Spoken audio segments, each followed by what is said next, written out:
You're listening to Goblin Academy. Written and illustrated by Andrew Frinkle.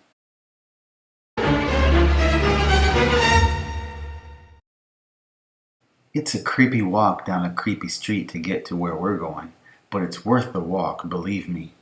I don't even worry about the creatures lurking in the alleyways anymore. They take one look at my student uniform and step back. They know I'm going to turn into something awful someday.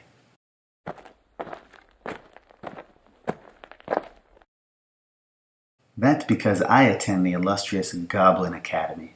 It's a school for monsters in training, where little boys and girls can learn to be the nasty little creatures they were born to be. The Goblin Academy sets its standards high, accepting only the sourest of the sour, the meanest of the mean, and the grossest of the gross. Anything less would be a waste of resources. Ride the bus, you say? Funny. No one wants to ride the bus. It smells like curdled milk and ogre armpits. There's no way you'd catch me cooling my heels with modern conveniences like climate control, Wi-Fi, and Corinthian leather seats. I'm a true monster with no need for creature comforts. There used to be a train. It was 42 brands of fancy and such. Super posh, swanky. We called it the Goblin Express. Then the wizards at our neighboring school complained about trademarks and intellectual property rights like goblins cared. So now we all walk, except for that one monster who rides a unicycle. But no one wants to be him, especially on snowy days.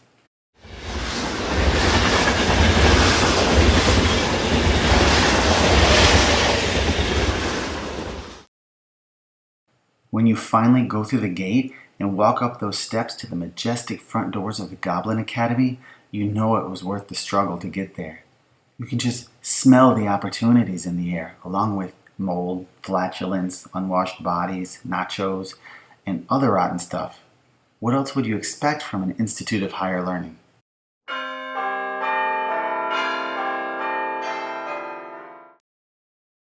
Inside, it's all about academics. What kind of classes do we have at Goblin Academy? We have all the normal ones, like advanced mess making, foul smells, history of monsters, screeching, poor hygiene, and algebra. You can never escape algebra. It's like the dark underbelly of mathematics, foul and unyielding in its wretchedness. My favorite class is Cave Interior Design. We actually practice in the natural caves under the school. Since we'll be living in caves after graduating into full-blown monsters, we might as well make them into pretty cool goblin caves. There's no reason to live like savages. Sparkling water, anyone?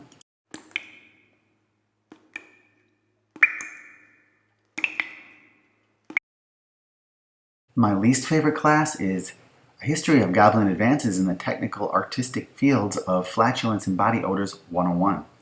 It's in a giant lecture hall and lasts for 18 hours. Thankfully, I only have it on the third Tuesday of every other month. It's a definite snoozer.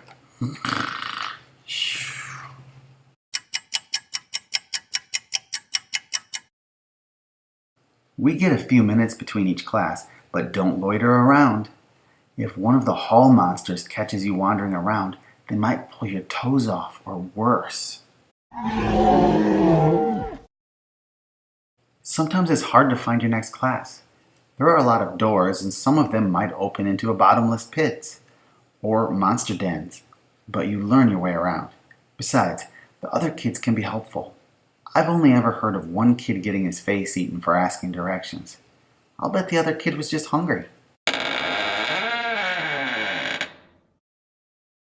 We're just like regular kids in many ways. We still have gym class, although our athletic department is severely underfunded. I think the headmaster used the budget for the gymnasium to build a sauna. He's a bit of a devil anyway. So our gymnasium is pretty sad looking. Athletics aren't everything, but we do have an Olympic rowing team at least. A bog monster is our coach, but he only eats one of us every season or so. He doesn't get hungry very often, and he can swim like a fish.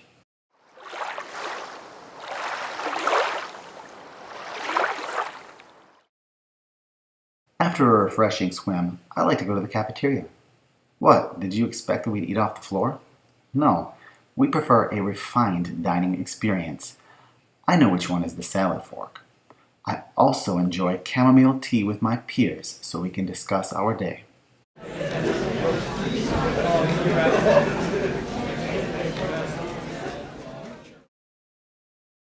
So you can see that it's not that strange of a school, even if it's full of goblins in training. We do normal stuff like play at recess. One of my favorite recess games is Tag the Zombie. We play in the nice little wooded lot on the school grounds. It's really fun, unless you get tagged it.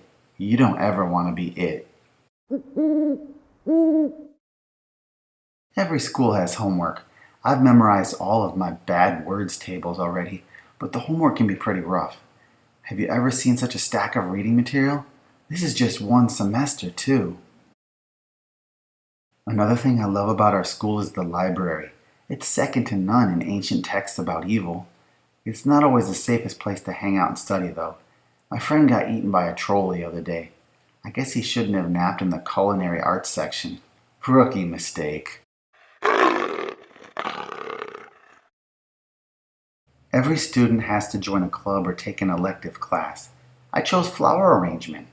It's super fabulous and actually very soothing. It's also way more manly than what my friend Drew is doing. He's sewing doilies or something. They should take his goblin card away.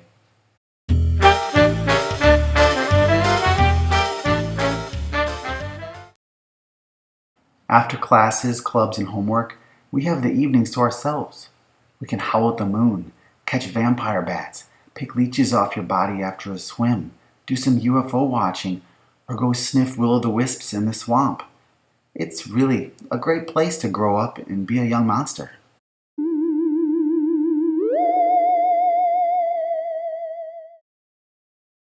There are great opportunities for socialization, too. We like to have campfires and go chat up ghosts and ghouls in the Ooga Booga Boo garden at night.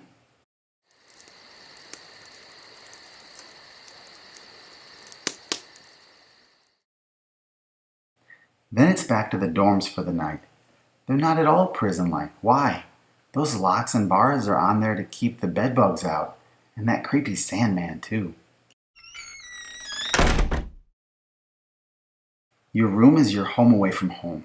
It's a wonderful place to rest up, recharge, and get a bit of shut-eye. Except, you really should only shut one eye, or you might get bitten by some sort of creepy crawly. This kid named Seamus was swallowed by a giant glop of jelly, caught the plague from a rat or something. I forget exactly what happened, but it was definitely not cool. Sometimes it's weird living in dorms.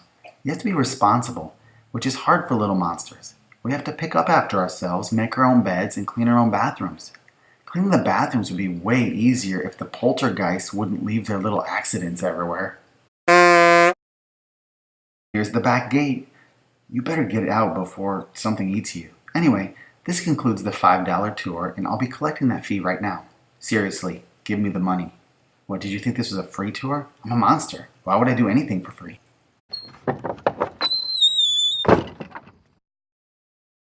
Thanks. I needed that for lunch money. Maybe someday you could steal some little monster's lunch money too. It'd put you one step closer to passing through the Goblin graduation gate. Hope to see you there, supposing the monsters don't eat your legs first. You'd have to crawl through then. It's been done. It wouldn't make you special or anything. Bye now. The end. Or is it? I hope you enjoyed the story. Learn more about this and other stories at andrewfrinkle.com, or get your own copy at amazon.com/author/Andrew Frinkle.